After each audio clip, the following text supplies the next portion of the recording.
Today, I wanted to give you a little talk. It's been a while since we had what I internally call a reminder talk, meaning I'm going to give you some good tips, and anybody can follow along with this. But if you have been following me and you have been watching my videos, whether you come to the live shows or just catch the Tuesday recordings, or the little snippets or the shorts that go out every day, or all those good things, these are reminders of things I want you to make sure that you do.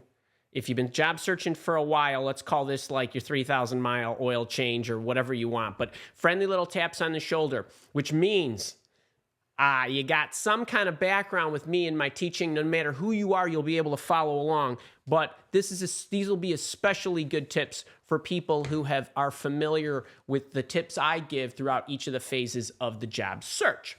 Now, the first thing we're going to do is we're going to start where you should start, which is with yourself. And step one of your job search is not call all your friends. It's not put the open green circle around your face on the LinkedIn profile that makes you look ridiculous. It's not putting a resume together. It's kind of two things simultaneously. It's figuring out where you want to go, meaning what you'd like to do, maybe who you'd like to work for, what kind of products and services you'd like to build or support, or what industry you want to be in, or what you think is cool. I'm okay with all that. But the thing I really want you to do is pull together what I call your requirements. I refer to these by a few different names, or, monikers, nomenclature, whatever you want to say. But the things that you need, and the things that you want, and the things that would be really nice to have, so that you could create what I call a virtual environment that you operate within every single day. And I've shared this before, that as an executive recruiter, I did executive recruitment between 2004 and 2019 at a very, very high velocity, meaning we were taking on lots of searches, we were interviewing lots of candidates. And during kind of the first 12 or 13 years of that 15 or 16 year stint, we would gather very specific pieces of information about job seekers, just employees in general, what made them happy, and what were the things that they were looking for in the kinds of jobs that they were taking. And when you think about understanding anything that you buy, anything that you live in, like a house, anything that you choose, you have some kind of requirements. They may be written down. They may be not written down. They may be on the back of a napkin. They may be in an Excel spreadsheet. But the important thing is that you have them, so that you have an inventory of things that you can evaluate to see, does this decision, does this product, does this service, does this person I'm about to marry, so to speak, do they have what I need? And it's very, very difficult when it comes to job searching, because much like marriage, job searching is very emotional. And what we try to do is make it so that you can take some of the subjectivity out of it as much as possible, take a lot of the emotion out of it, so that you can kind of take a step back and really evaluate, does this company, does this role, does this career path really suit me?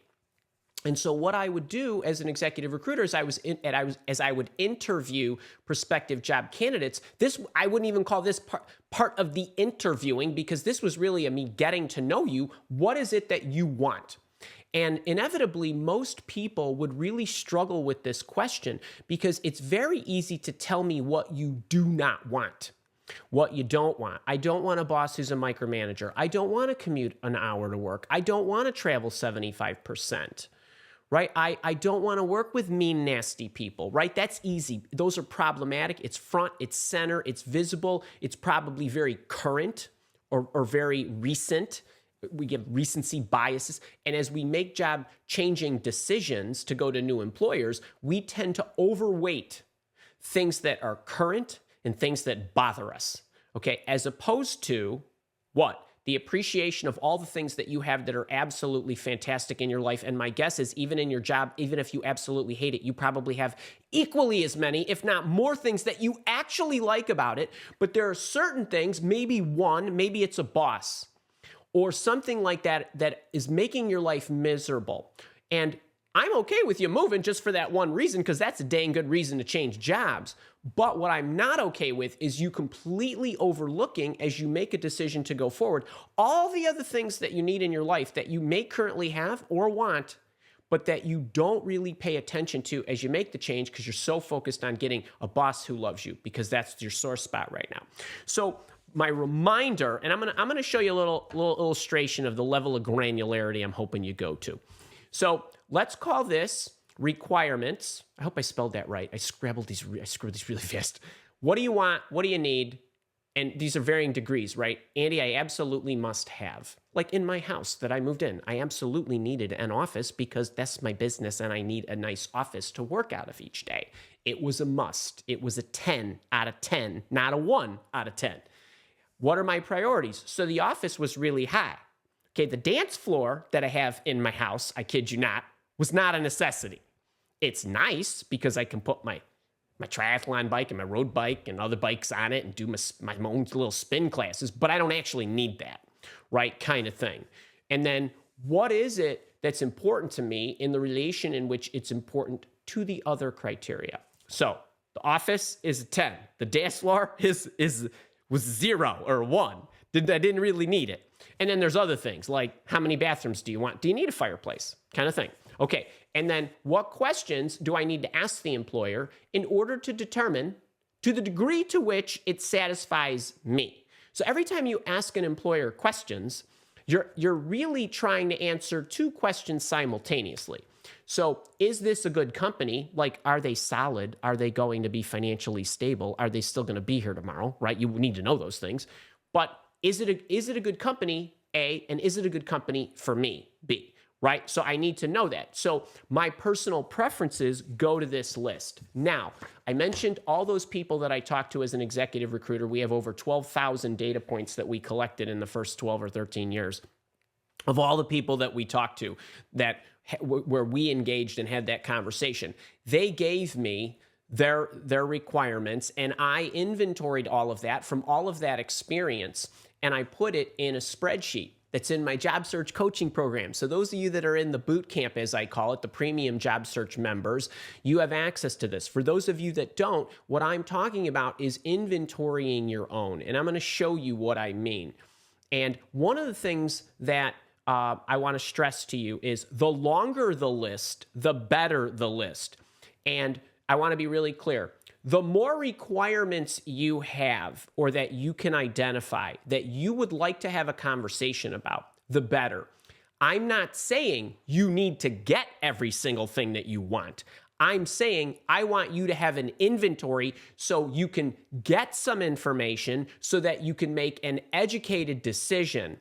It's really, really bad if you didn't inventory it, you forgot to ask it, or you didn't have time to ask it and you forgot to ask for additional time, or under duress, it slipped your mind and you didn't do a thorough evaluation, because the blind spots, the things that where they don't really have a spotlight on them, you don't really understand that information that isn't factorable, is the stuff that's going to kill you.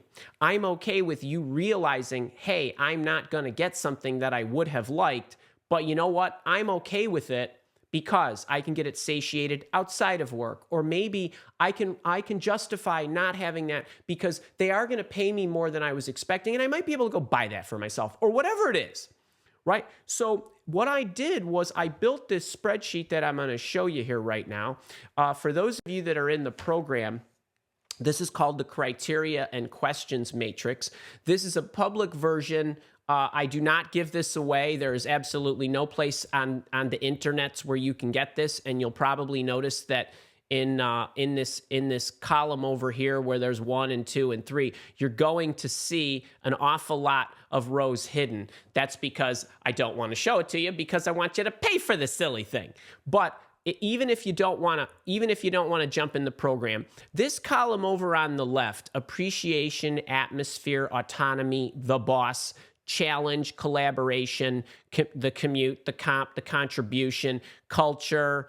And you see culture has a number of sub-criteria, as do all of these: growth, people, role, travel, and so on. Effectively, what that is those are the top 15 basically happiness factors. So they don't need to matter to you, all of them. Some of them will, but it's a heck of a lot easier when you have something to look at to say, oh yeah, I wouldn't have thought of that, or that wasn't on the forefront of my mind, but now, you know what, now that you mentioned it, I better make sure I get it in my list. And what I coach people to do in the program, and what I would suggest for you to do, is get an inventory of the things that matter to you. Because it's going to, when people say, Andy, I'm going into an interview, what questions should I ask the employer? I'm going to say, what's on your dang spreadsheet? What matters to you, right? I could give you some top pretty cool 5 to 10 really juicy questions that I would ask, like, what does success look like? But I want you to be asking questions around what matters to you. And then I want you to get the answers. And then I want you to evaluate, actually quantitatively, how closely a particular employer satisfies what it is you're looking for. So what we do here is we inventory this. Now, if you don't have the spreadsheet, that's okay. Make a list of your own. And then, but when you get down to appreciation, let's say, for example, and I give I cue the people, does the company recognize and appreciate its employees? I'm just trying to give them an understanding of what appreciation can be. But for somebody like you, now, appreciation is much like a love language, if you're familiar with Gary Chapman and the 5 love languages, and there's even love languages at work or all that kind of other good stuff. But basically, my wife has love languages, I have love languages, you have love languages, and you have corporate love languages. Because some people like to be appreciated with money. Some people are like, I'm okay if you don't give me more money, if you give me the dang corner office, or maybe the title, or how about this thing right here's been missing a little pat for a while, right, kind of thing. And so if you go into an interview and you want to know if they appreciate their employees, and you say, do you appreciate your employees? And they say, yes, we do. We make sure we recognize everybody every year. That has not answered your question. That has not shown you, do they actually fit you? What are you looking for? Now, I don't have a problem with you opening up the dialogue that way, but you need to get specifics from the employer. Your inventory of requirements and your inventory of needs then gets broken down. So appreciation to you might be annual pay raises. It might be spiffs. It might be complimentary days off. Just get them on the list. I don't care what they are. And you don't have to get them, but I want you to have a conversation to know where do they check the boxes.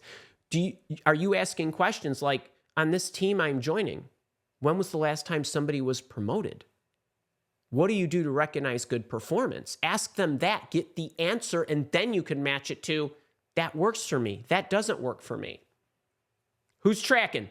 Can I get a I'm tracking in the chat? Now, if you're in the program, this is something that people absolutely love. And then what I tell them to do is, I want you to rank it, each of your criteria. Now, you wouldn't really rank appreciation. You might rank, do they give me pay increases? Do they give me pats on the back? Do they recognize me publicly or whatever? But what you do is you're going to give it the level of importance on a scale of 1 to 10, and then you're going to rate your current employer. And then what you're going to do is you're going to go through your process, and you're going to actually evaluate the different employers you're interviewing with. And so you'll say, okay, employer A, I'm evaluating them, and based on what I know from the interviewing process, they're a 7 out of 10 as far as aligning to my criteria of appreciation. And then you're going to multiply whatever that number is by the weight you gave appreciation, because appreciation to me mattered more than what? How much I need to travel, or whether I have a corner office, or whatever. Okay, so number one tip,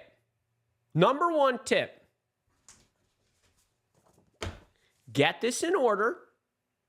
Don't have any blind spots. And then you're going to say to me, Andy, how the heck am I going to get 86 questions answered in my job interview? You don't have to get 86 answered.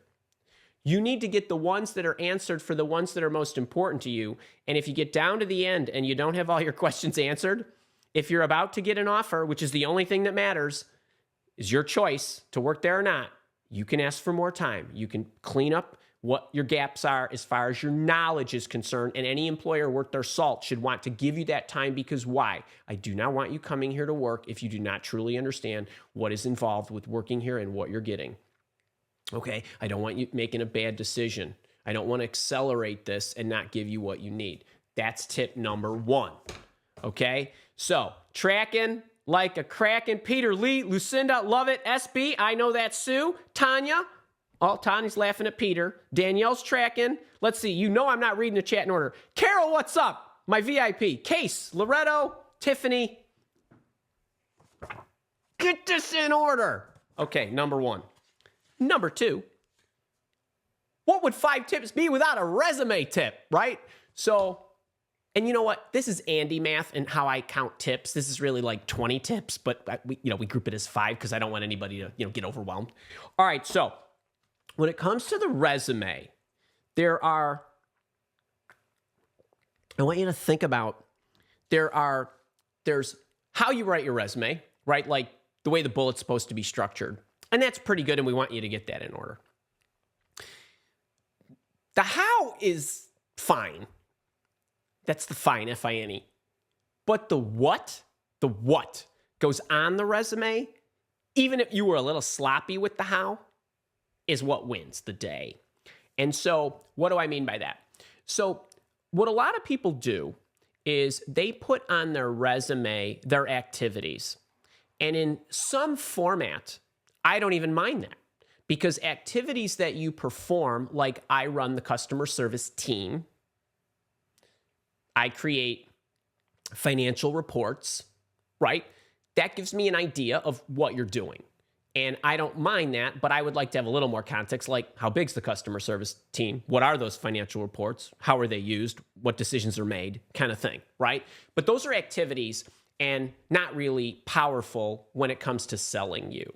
And the resume, as you know, I say, is a marketing document. It is not a work history document. Yes, you use your work history to market yourself, just like I use my work history as an executive recruiter, as analyzing those 12,000 people, as having programs that people come in and crush life with or whatever. And here's testimonial after testimonial. Those transformative messages can be channeled into a communication on the resume and in an interview that sells you. That's all your work history, right? But you don't care that I had to get up at 4 o'clock every morning and build a product in a system that's in a video-based online training program. You like to know that it is, but you don't care about that, right? That there's nothing sexy about it. It's a video. You watch it. I tell you what to do. You go and you do it, right? That's like you telling me I manage the customer service team. It doesn't do anything for me. My emotion doesn't go anywhere. I don't get excited. I don't really care. That's nice that you have it, check. But tell me what's happened as a result of you doing what you did. So did the customer service team that you managed make the customer service score go up? Did it increase customer retention? Did it increase sales? What actually happened? And so what I want you to always think about are what Andy calls the Great 8. They're the 8 most powerful goals that any employer, doesn't matter what their business is, they're 8 things an employer cares about. Every single employer that ever had a business cares about these 8 things. And you want to articulate how you helped accomplish those things. But before you tell anybody on a resume how you accomplished those things, these 8 things, you want to tell them what it was you accomplished, meaning what happened, and then how did you make that happen? So by managing the customer service team, that really didn't make the customer service score go up. You did something that then turned the customer service score up. You streamlined the calling process. You reduced the amount of time it took for your reps to answer the questions for the people with the problems who called in on the customer service line, kind of thing.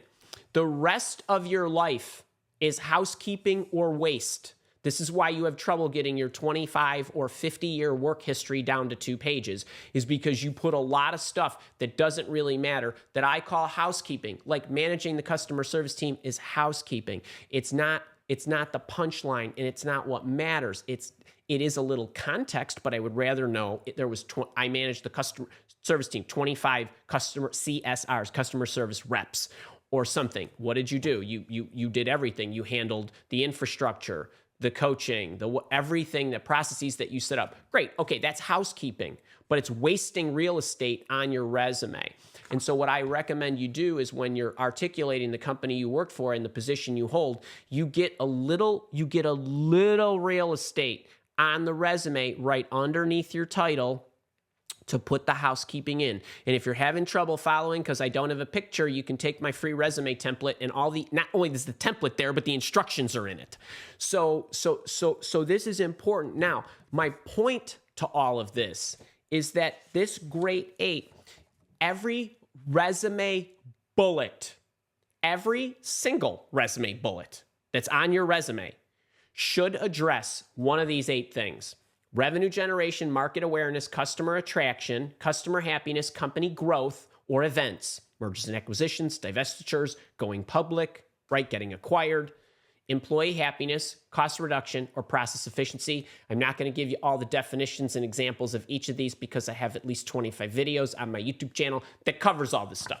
Okay, but I want you to again, tap on the shoulder, reminder, focus your resume on the grade 8 accomplishments. And if you literally go to the trouble of putting a bullet in front of any text on your resume, it should start with the effect of what happened to one of those grade 8. Okay? So you increased revenue. You improved customer service by how much? Right? Show a delta. There's always the delta of what happened as a result of you being in place. Right? If you tell me you managed a $30 million unit, I don't know if it was $40 million before you start and you hacked it up and now it's 25% less. Right? So I need context. So anytime I have a question in my mind as I'm reading a resume, that's bad. Okay, so you want to give me as much context as you can.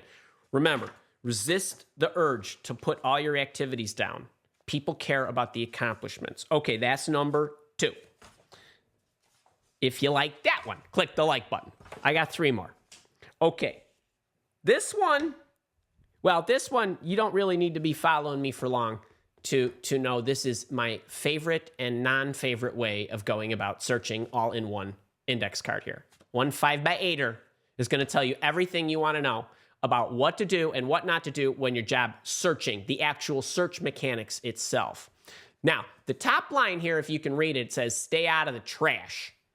So I call the applicant tracking system the applicant trashing system.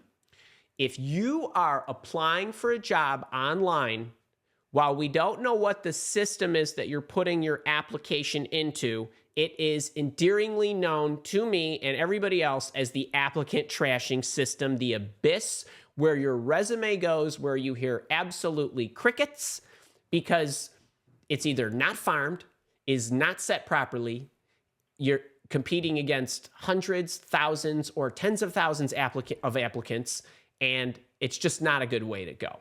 And it's not even job searching. It's applying for jobs. They're not equal. So stay out of that. But the second thing I want to give you is the next 5 things on here, is the sequence in which I would run my job search. So if given a choice, which you all have every single day, I'm going after a boss first, a person in an authoritative position or somebody on the management team that could give me a job. That is your fastest route.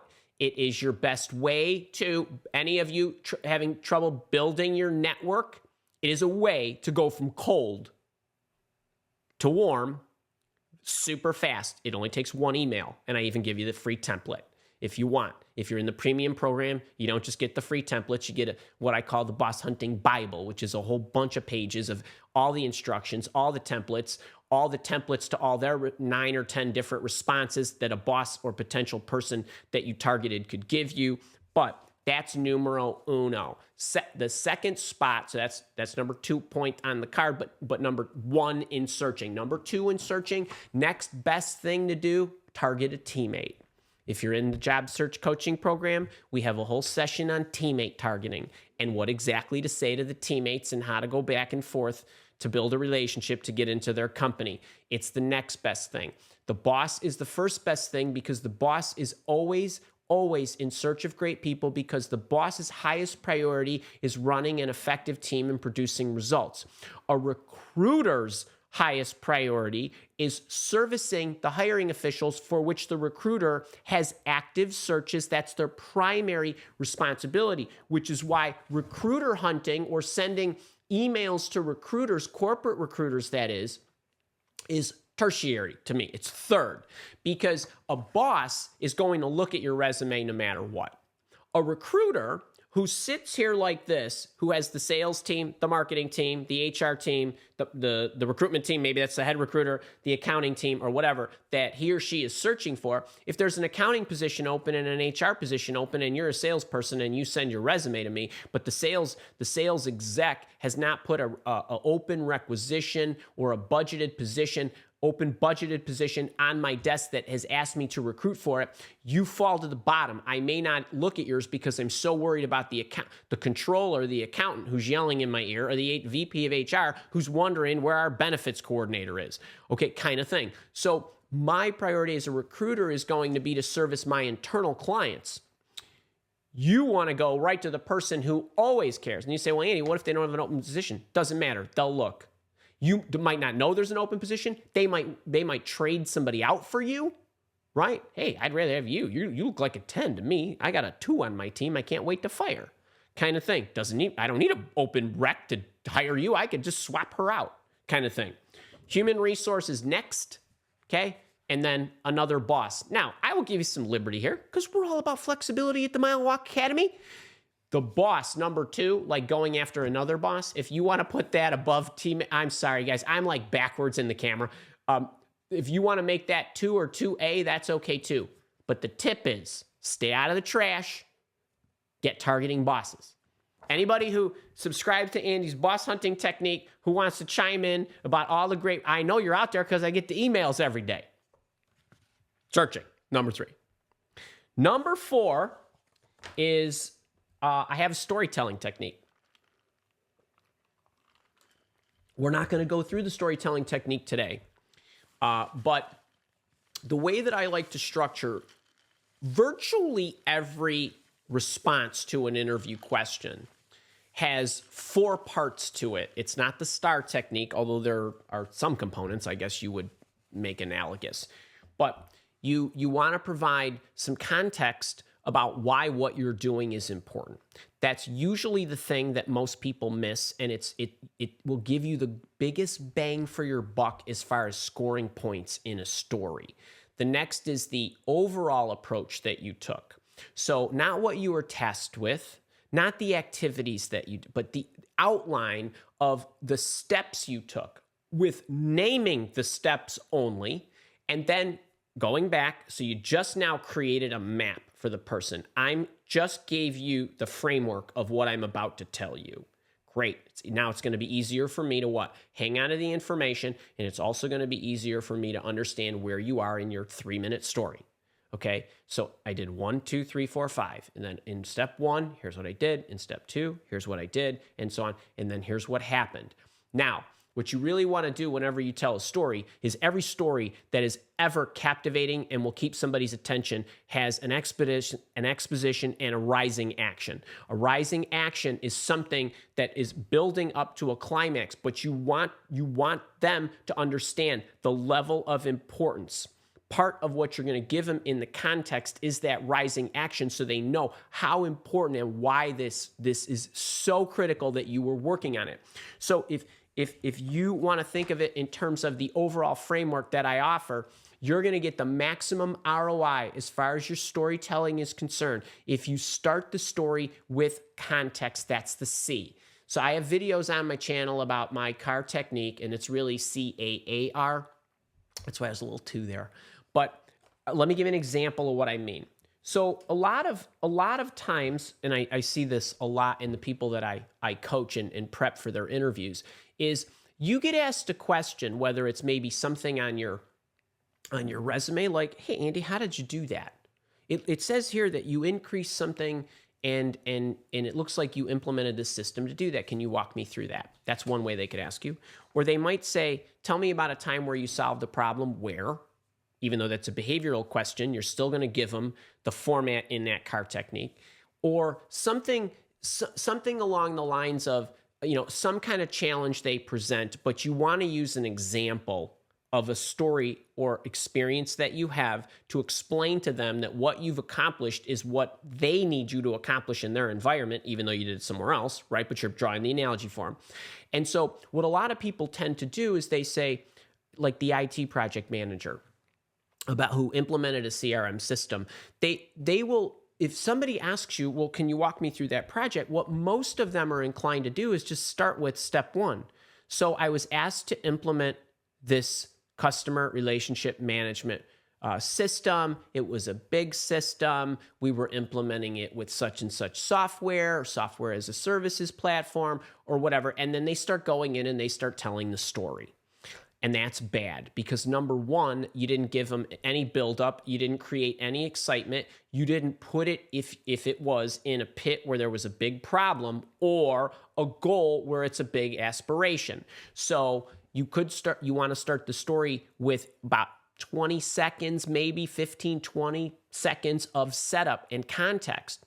We had this terrible issue where we were losing 25% of our customers each month. And to give you an idea, we have 100 customers, and an average customer gives us X millions a year. So we were losing 10 million a year with the platform we had because our CSRs weren't able to. All right, now, you explained the problem, but what you also foreshadowed was the result. Because what happened? You came in with the big S on your chest and the cape, and you fixed everything. So you brought it back to normal, or you did it even better, or whatever. But you explained to them that, right, you're implying all this, right? It was so critical, I was tasked with addressing this. Or it could be, I was helping somebody the other day. Well, and this woman was in Africa. There was a multi-billion-dollar market for certain oil products. Her company was getting 0%, zero share of that X billions of dollars in that location. She was asked to create a strategy and a plan to open up that market. That's creating, right, an aspiration. It wasn't necessarily a problem. It was just that they needed to grow something, right? Build out a team, build out a plan, get together with the government, get together with the suppliers, the vendors, the drillers, the whatever, right, kind of thing. So if you set that up initially, it only takes a few seconds to let them know why this mattered. You are going to score so many points because number one, it's going to grab them. Number two, they're going to make an assumption that you're important, that you needed to be called in. And number three, without you even telling a story yet, they know you wouldn't have brought that up unless this had a happy ending kind of thing, right? So don't skip this over. Don't skip over this ever. The context is so important. And I was coaching somebody. I don't know that she's here, and she kind of made me chuckle. Although she was serious about it, but it was kind of funny after she said it. She's like, "Oh, you mean you want more drama?" It's like, well, yeah, I want it to be captivating. Okay, I want the person to understand that this was important. And by the way, your solution doesn't need to be extravagant, because if you handled I have a guy. He just got a job, 64 years old, but we had worked together about a year ago, but he just got a new job now. I mean, he got one then and he got another one now. And he had created this solution where it really was nothing more than an online document management DocuSign kind of solution. But without going in and taking up more minutes on this tip, he basically had a $6 million cash flow issue each month, every 2 weeks, actually. It was $6 million that they could have had 2 weeks earlier. But had they just been able to expedite, streamline, digitize, and all this, the process, they fixed that $6 million product or $6 million cash flow issue. But you don't start the story with, I implemented a DocuSign system, right? You start the story with, we had this collections issue because we were always $6 million behind. Do you have any idea how much interest you would earn on $6 million in half a month, right? Kind of thing. But 6 million you don't have, 6 million you're not earning on it, and so on. So, but the solution was simple, but the value was high. But if you just tell me, well, Andy, I just implemented a DocuSign, you mean like you just bought the product and then just hit the button? And right, well, how does that story sound? Right, kind of thing. Who's tracking with me? Right, you get the difference. Paint the business problem. If you start a story and it doesn't have this silly C in a circle, you're missing out. You're missing out. And you're not doing the interviewers a service of captivating their attention and making sure that they're paying attention to you. Okay, salary negotiation number 5, because, I mean, like, how could we ever end a 5-set tip without salary negotiation? So, as a total aside, this morning, like, I don't know, it's what, 11:37 right now. So this is like 6 hours ago, 5:37 this morning. I was working on my new salary negotiation workshop. It's a five module program. There's bonuses and such, but it's really great. It's about positioning yourself for success. It's about preparing for your offer, all the stuff you need to prepare. It's about conducting and winning the offer, making the counter offer, and all that good stuff. It's about handling multiple job offers. It's about how you go through the interview process and raise your pay. I thought everything. I challenge you, if you see this, to try to find something that I have not thought of. And the reason I'm smiling is because I want you all to think about this in your life. As I'm going and I'm putting all these slides together and the talk together and the thing that is not going to be delivered for a month, I smile because, number one, I love to refreshen stuff, which is great, right? New iterations. But number two, and in the spirit of Community Appreciation Week, I want you to realize this. And I'm guessing this is lost on a lot of you, but I smile as I'm going through this because it's so much better than my first iteration, because there's a big piece of you all in it, right? You ask me the questions, you show me the scenarios that you're struggling with then challenges me to give you the solution or articulate it in so many variations and subparts, and what if this, and what if this, and Andy, what if this? What do I do? All that's in there because you helped me with that. So I'm totally stoked about that. So that's a little aside about what Andy does at 5:37 in the morning, but that's coming up November 14th, 15th, and 16th. That's not free, but it's going to be awesome. But some of the things I want to make sure I remind you of when it comes to salary negotiation. You get the offer, don't make an offer. And why do you want to, what I call, catch the offer as opposed to pitch it? See, because when they say to you, Andy, this is awesome, we need to have you in the company. What would you like? What do you want to earn? Do you have an expected salary? What would make you happy? We want to make you happy. Give me a number. Biggest mistake is for you to give them a number of any kind at any time. Why? Because you don't know how badly they want you unless they have solely expressed that, which they don't usually do. There's nothing wrong with, hey, we love you, we want to get you in here. But you don't really know everything that's going on behind the scenes, and you don't really know what they think of you until they put a number in front of you. So number one, resist the temptation of providing them a number. I do not care. I do not care if they are as hot pink or magenta as this wind muff. Say to them, I'm sure you'll make me a great offer. I'm sure we'll make this work. Put something together. Second thing is, in your counter offer, you ask first, okay? You ask first, okay? And then make a counter. And the other thing is, when you are asking your questions, you want to ask your questions so that what? So because when you get the offer in the first place, you don't truly understand it.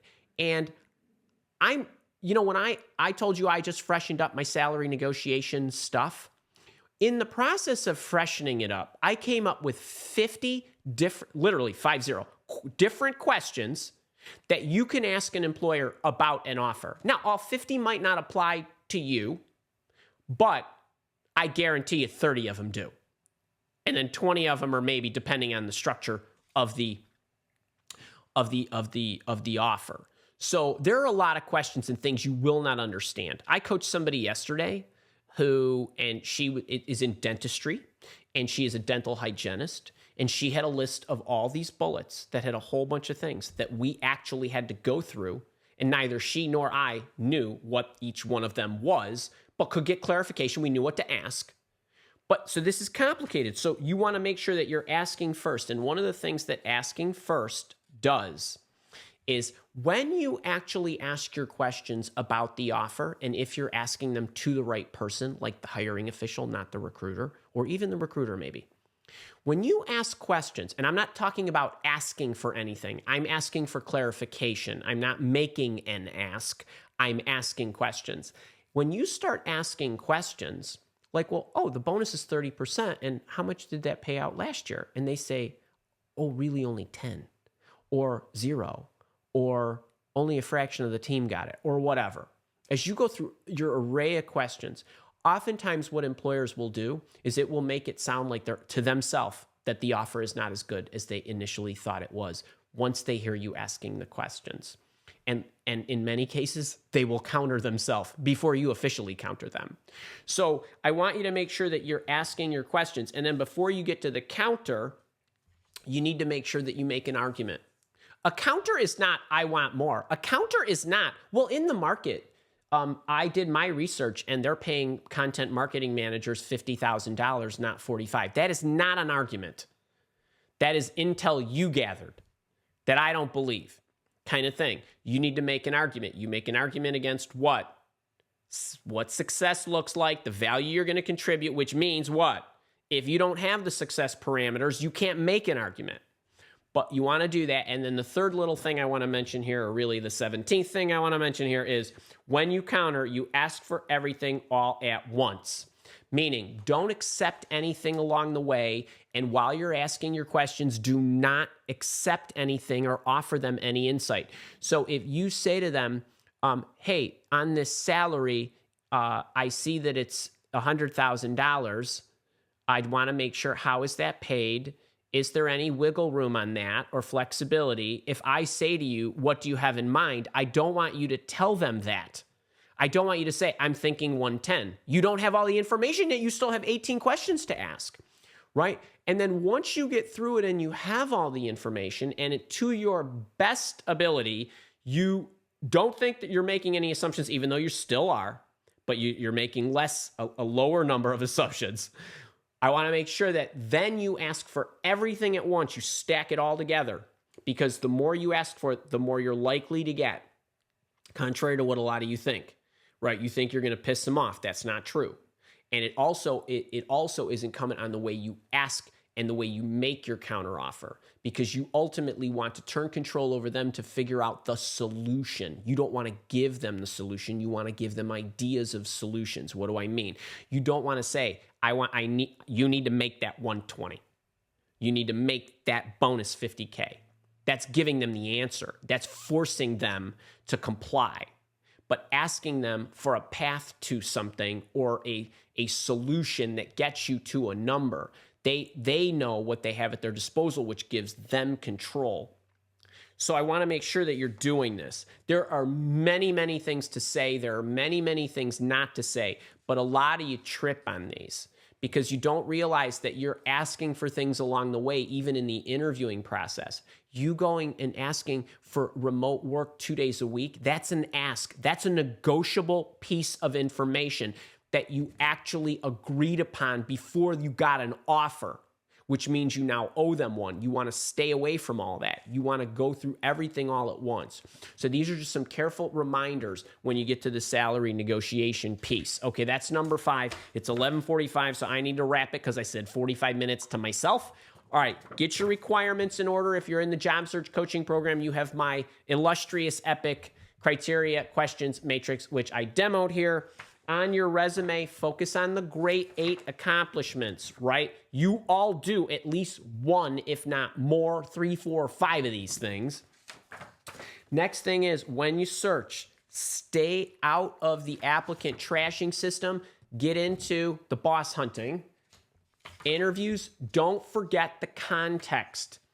Exposition to the rising action is the context. If you don't know what I'm talking about, check out Gustav Freitag's dramatic techniques Hollywood's been using them. Novels been using them for 1,000 years. And negotiate. Catch, don't pitch. Make no assumptions.